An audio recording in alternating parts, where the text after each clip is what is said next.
स्वागत है आप सभी का आपके अपने यूट्यूब चैनल एग्ज़ाम वॉरियर्स में।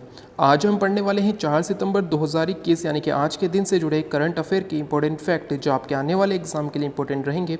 तो आज के वीडियो में जितने भी इंपॉर्टेंट फैक्ट बताए जाए उन्हें आपको नोट ज़रूर कर लेना है और उन्हें याद भी रखना है। तो चलिए शुरू करते हैं। सबसे पहले अगर हम बात करें स्टेट करंट अफेयर की, तो स्टेट करंट अफेयर में आज के दिन से जुड़े आपको 3 स्टेट करंट अफेयर के फैक्ट याद रखने हैं। सबसे पहला है कि ओडिशा राज्य सरकार ने नया ई रिसिप्ट मॉडल लॉन्च किया है। क्वेश्चन एग्जाम में पूछा जा सकता है कि हाल ही में किस राज्य सरकार ने नया ई रिसिप्ट मॉडल लॉन्च किया है, तो ओडिशा राज्य सरकार द्वारा किया गया है। बात करें ओडिशा की, तो ओडिशा की राजधानी है भुवनेश्वर। वर्तमान में यहाँ पर मुख्यमंत्री है नवीन पटनायक और राज्यपाल है गणेशी लाल। ओडिशा से जुड़े आपको कुछ इंपॉर्टेंट फैक्ट याद रखने हैं। ओडिशा में है महानदी और महानदी पर है हीराकुंड बांध। आपको याद रखना है कि हीराकुंड बांध किस राज्य में है, तो ओडिशा राज्य में है। ओडिशा राज्य को प्राचीन इतिहास में कलिंग के नाम से जाना जाता था और कलिंग का युद्ध हुआ था 261 ईसा पूर्व। किसके मध्य हुआ, तो मौर्य वंश का तीसरा शासक था अशोक और कलिंग के राजा थे नंदराज। इनके मध्य हुआ था 261 ईसा पूर्व कलिंग का युद्ध। इंपॉर्टेंट और आपको याद रखना है। साथ ही आप याद रखिएगा कोणार्क सूर्य मंदिर कहाँ पर स्थित है, तो आपको याद रखना है कोणार्क सूर्य मंदिर ओडिशा राज्य में स्थित है। तो ये सभी इंपॉर्टेंट फैक्ट आपको ओडिशा राज्य से याद रखने हैं। इसके बाद अगर बात करें तो लद्दाख में हिम तेंदुए को राज्य पशु घोषित किया गया है। हाल ही में लद्दाख सरकार ने हिम तेंदुए को लद्दाख का राज्य पशु घोषित किया है। जैसा कि आप सभी जानते हैं कि लद्दाख जो है केंद्र शासित प्रदेश है। जैसा कि आप सभी को पता है कि जम्मू कश्मीर पहले एक राज्य हुआ करता था, लेकिन 31 अक्टूबर 2019 के बाद जम्मू कश्मीर को 2 भागों में बांटा गया। एक बना लद्दाख केंद्र शासित प्रदेश और एक बना जम्मू कश्मीर केंद्र शासित प्रदेश। एक क्वेश्चन एग्जाम में पूछा जाता था कि हेमिस नेशनल पार्क किस राज्य में है या कहाँ पर स्थित है, तो पहले जो है इसका आंसर होता था जम्मू कश्मीर, लेकिन जब से लद्दाख और जम्मू कश्मीर 2 केंद्र शासित प्रदेश बने हैं तब से हेमिस नेशनल पार्क लद्दाख का केंद्र शासित प्रदेश में आ गया है। और इसी कारण से हिम तेंदुआ मुख्य रूप से हेमिस नेशनल पार्क में पाया जाता है और इसी कारण से हिम तेंदुए को लद्दाख ने अपना राज्य पशु घोषित किया है। ये इंपॉर्टेंट और आपको याद रखना है। और लद्दाख के वर्तमान में लेफ्टिनेंट गवर्नर कौन है, यानी कि उपराज्यपाल कौन है, तो उनका नाम है RK माथुर। इनका नाम आपको ज़रूर याद रखना है। गुजरात में 12वें डिफेंस एक्सपो 2022 की मेज़बानी करेगा। 2022 में 12वें डिफेंस एक्सपो की मेज़बानी किसे सौंपी गई है, तो गुजरात को सौंपी गई है। गुजरात की राजधानी है गांधीनगर और गांधीनगर में ही डिफेंस एक्सपो 2022 होगा।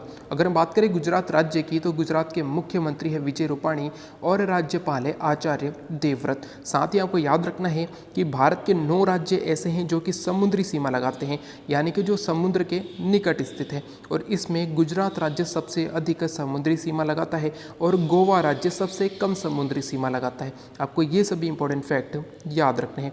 अगर हम बात करें अदर करंट अफेयर की, तो इसमें आप याद रखिएगा कि क्रिस्टियानो रोनाल्डो सबसे ज़्यादा गोल करने वाले फुटबॉलर बन गए हैं। ये क्वेश्चन एग्जाम में पूछा जा सकता है कि हाल ही में कौन सबसे ज़्यादा गोल करने वाले फुटबॉलर बने हैं, तो क्रिस्टियानो रोनाल्डो बने हैं। जापान के प्रधानमंत्री है योशिहिदे सुगा ने इस्तीफे की घोषणा की है। जैसा कि आप सभी जानते हैं कि शिंजो आबे जो कि जापान के पूर्व प्रधानमंत्री थे, उनके स्थान पर फिर नए प्रधानमंत्री बने थे योशिहिदे सुगा, और हाल ही में इन्होंने इस्तीफे की घोषणा कर दी है। ये इंपॉर्टेंट है और आपको याद रखना है। साथ ही अगर हम बात करें जापान से जुड़े कुछ इंपॉर्टेंट फैक्ट की, तो जापान की राजधानी है टोक्यो और जापान की मुद्रा है येन।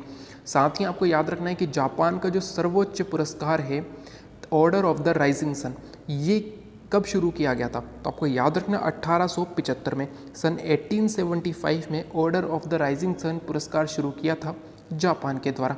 इंपॉर्टेंट फैक्ट और आपको याद रखना है।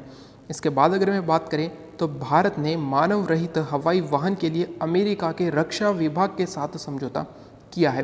ये क्वेश्चन एग्जाम में पूछा जा सकता है कि हाल ही में भारत ने किस देश के साथ मानव रहित हवाई वाहन के लिए समझौता किया है, तो अमेरिका के साथ किया है।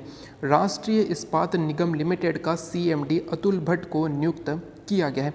1984 में राष्ट्रीय इस्पात निगम लिमिटेड की स्थापना हुई थी और उसका मुख्यालय है विशाखापट्टनम में, और अब इसके नए CMD बन गए हैं अतुल भट्ट। इनका नाम आपको याद रखना है। न्यू डेवलपमेंट बैंक ने 3 देशों को सदस्य के रूप में मान्यता दी है।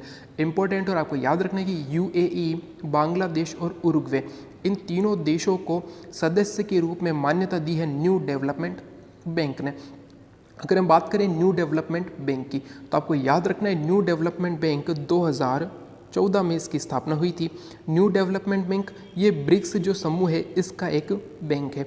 जैसे कि आप जानते हैं कि ब्रिक्स एक संगठन है जिसमें कि 5 देश शामिल थे, जिसमें था ब्राज़ील, रशिया, इंडिया, चाइना और साउथ अफ्रीका, और अब 3 देश इसमें और शामिल हुए हैं। तो आपको याद रखना है कि ब्रिक्स संगठन का जो समूह है, ब्रिक्स संगठन है, इसी का बैंक है न्यू डेवलपमेंट बैंक, जिसका हेडक्वार्टर है चाइना में।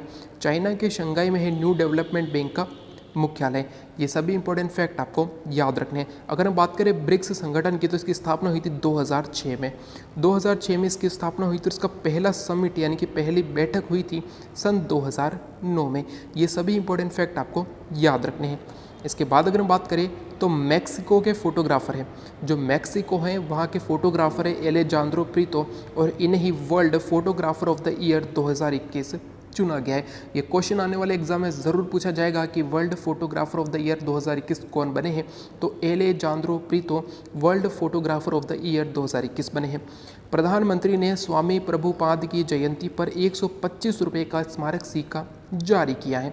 जैसा कि आप सभी जानते हैं कि स्वामी प्रभुपाद, इनका जन्म हुआ था 1 सितंबर 1896 को। 1896 में 1 सितंबर को इनका जन्म हुआ था, और 1 सितंबर 2021 को इनकी 125वीं जयंती मनाई गई है। और इसी उपलक्ष्य में प्रधानमंत्री नरेंद्र मोदी ने स्वामी प्रभुपाद की 125वीं जयंती पर 125 रुपये का स्मारक सिक्का जारी किया है। ये इंपॉर्टेंट है और आपको याद रखना है। और आज का हमारा अंतिम फैक्ट है, चीन ने प्रोटोटाइप मिनिएचर हेलीकॉप्टर विकसित किया है। ये क्वेश्चन एग्जाम में पूछा जा सकता है कि हाल ही में किस देश ने miniature helicopter, prototype miniature helicopter विकसित किया है, तो चीन ने किया है। तो ये सभी आज के दिन से जुड़े करंट अफेयर के फैक्ट हैं और आपको याद रखना है। तो अगर आज का वीडियो अच्छा लगे तो लाइक एंड शेयर जरूर करें। साथ ही वैसे भी आज चैनल पर नए होने वीडियो अच्छा लगे, उपयोगी लगे, तो चैनल सब्सक्राइब करना न भूलें। साथ ही बेल आइकन जरूर दबाएं, जिससे कि आने वाले वीडियो की तुरंत जानकारी आपको मिल सके। Thank you. जय हिंद, जय भारत।